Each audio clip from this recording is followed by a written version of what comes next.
Sa ating lahat, today is Tuesday at dito sa Hong Kong ay darating daw kinatatakutan nila na Typhoon Signal number 10 na nanggaling sa atin sa Pilipinas, which is called to be Super Typhoon. Kaya medyo maano po tayong pinagpahinga at talagang nararamdaman natin ang lakas ng hangin dito sa Hong Kong. But we know and we are secured ng ating Panginoon dahil kagaya sa nangyari sa Bible na there is a storm pero hindi hinayaan ni Lord na mapahamak ang kanyang mga alagad na nagtitiwala sa kanya. And we know that we are covered and protected by the Lord sa anumang bagyo. Ayan, alam natin sa Pilipinas na very devastating ang nangyaring epekto ng typhoon, but we know that God will restore all the losses and thanks God dahil safe ang ating mga pamilya and yun nga lang walang pasok sa school ang ating mga anak. But above all, ayan, tayo pa rin ay huwag makakalimot na magpasalamat sa Panginoon, hindi lamang sa mga blessing o mga mabubuting bagay na nangyayari sa atin, even through the storm and typhoon in our life, yung mga challenges and trials, because we know na ang mga pinagdadaanan natin na ito ang nagpapatibay ng ating faith at love to the Lord. So bago tayo magpasimula ng ating share ng devotion dito, huwag po natin kakalimutan ang manalangin at magpasalamat sa ating Panginoon. Ama namin Diyos na makapangyarihan sa lahat, pinupuri at pinasasalamatan ka po namin sa araw na ito, Panginoon. Salamat sa buhay, kalakasan, hininga, Panginoon. At lahat ng mga blessing, Panginoon, ay pinagkakalob mo sa amin maging, Panginoon, ang mga storm, trials, and testing sa buhay namin, Panginoon, ay aming ipinagpapasalamat because this will purify our heart. This will purify our love to you and our commitment in serving you, Panginoon. Ngayon din po, Panginoon, salamat sa protection, provision, promotion, Panginoon, at divine wisdom na ipinagkakaloob mo sa bawat isa sa aming Panginoon. At alam namin na nililihis ng landas ang bagyong ito, Panginoon, at hindi napipinsalain pa ang bawat mga bansa, lalong higit ang aming bansang Pilipinas, Panginoon. At kami po ay dadakong muli sa pagbubulay-bulay o pag-aaral ng inyong mga salita, Panginoon. Dahil sabi nga, that thy word is a lamp unto my feet and a light unto my path, Panginoon. Dalangin namin ang divine wisdom na nagmumula sa inyo upang maipaliwanag po namin ng may kaayusan at maiintindihan ng mga manonood o makikinig ang inyong mga salita na ito. Nawa amin ng glory, Panginoon, ang siyang magniningning, Panginoon. Let your light shine upon us, Panginoon. At ang inyong humble servant po, Panginoon, ay narito lamang upang maging instrumento ng pagpapahayag ng inyong mga salita. Thank you for the boldness, Panginoon.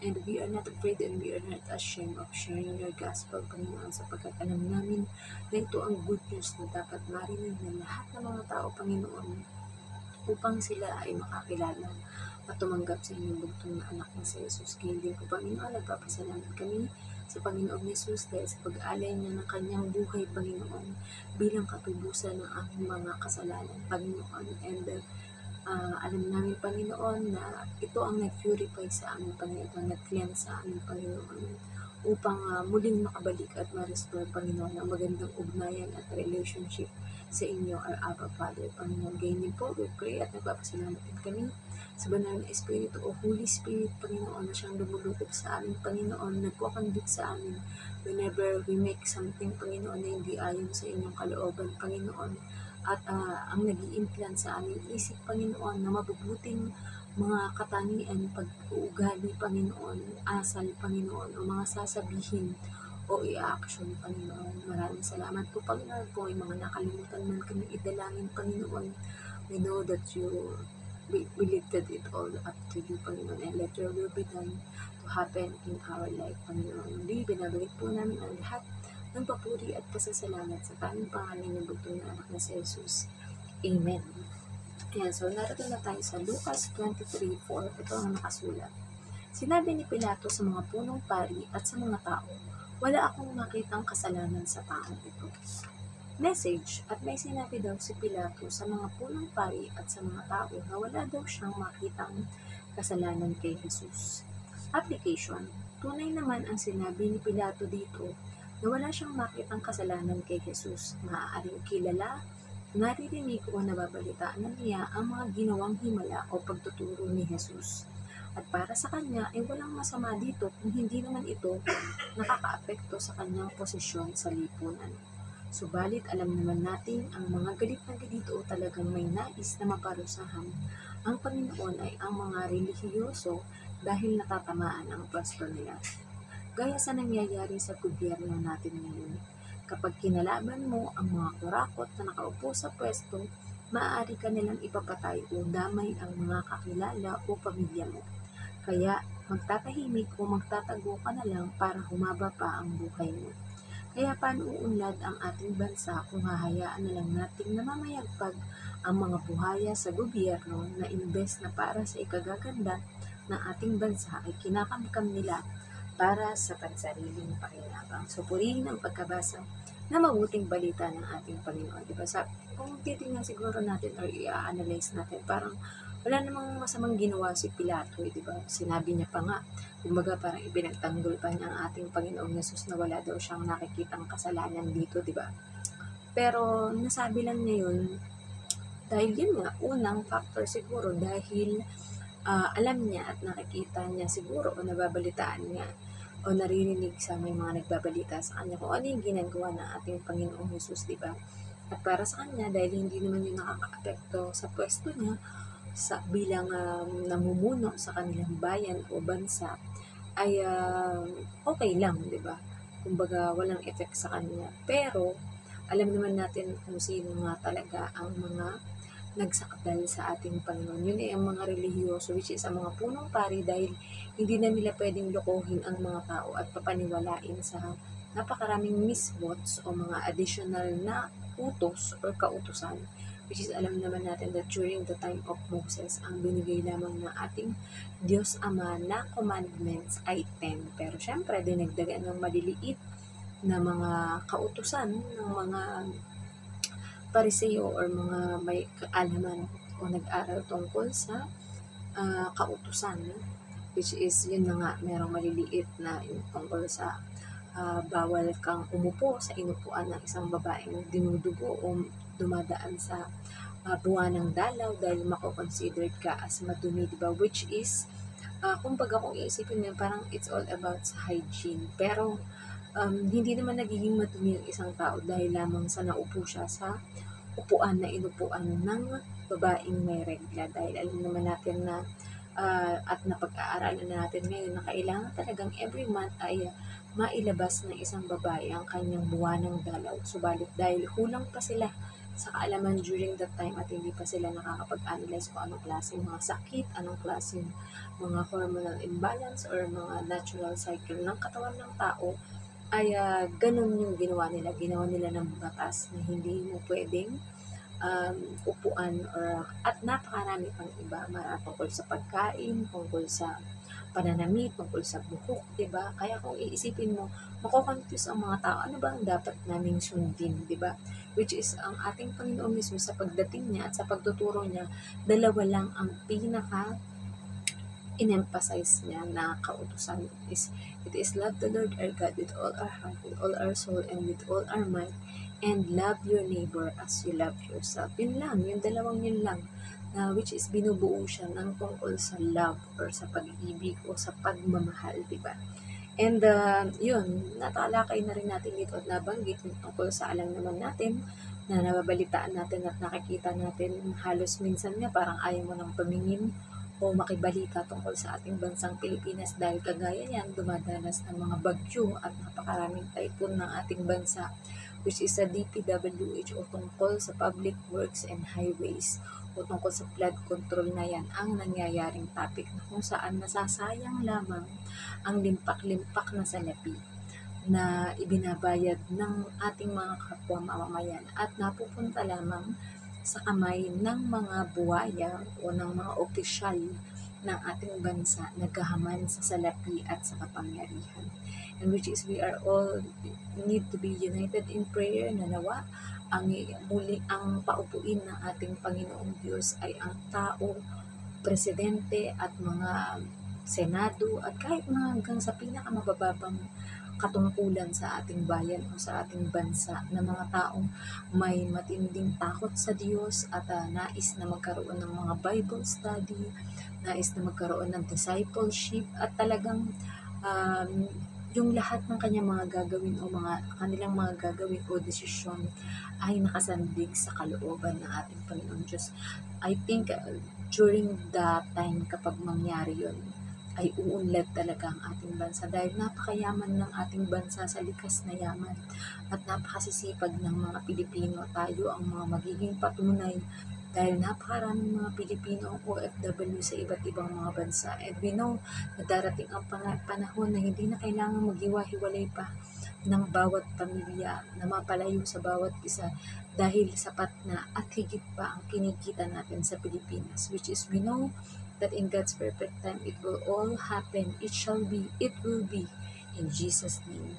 And alam natin na hindi mananatiling nananaig ang kasamaan, ang kasakiman at ang korupsyon, kundi maninibabaw pa rin na ang kapangyarihan ng Diyos ang maghari dito sa buong mundo, which is lalo na ang ating ginagawang Great Commission to go therefore and make disciple of all nation. Ayan. At kapag marami na o halos lahat na ng tao ay sumasamba at sumasampalataya at sumunod at tumanggap sa ating Panginoon sa kanilang buhay at saka muling magbabalik ng ating Panginoon para kunin ang mga pinabanal at makakasama sa kanyang kaharian. So nawa po ay may natutunan kayo sa ating sharing ng devotion video ngayon. So let us all close into prayer. So let us pray. Ama namin Diyos na makapangyarihan sa lahat.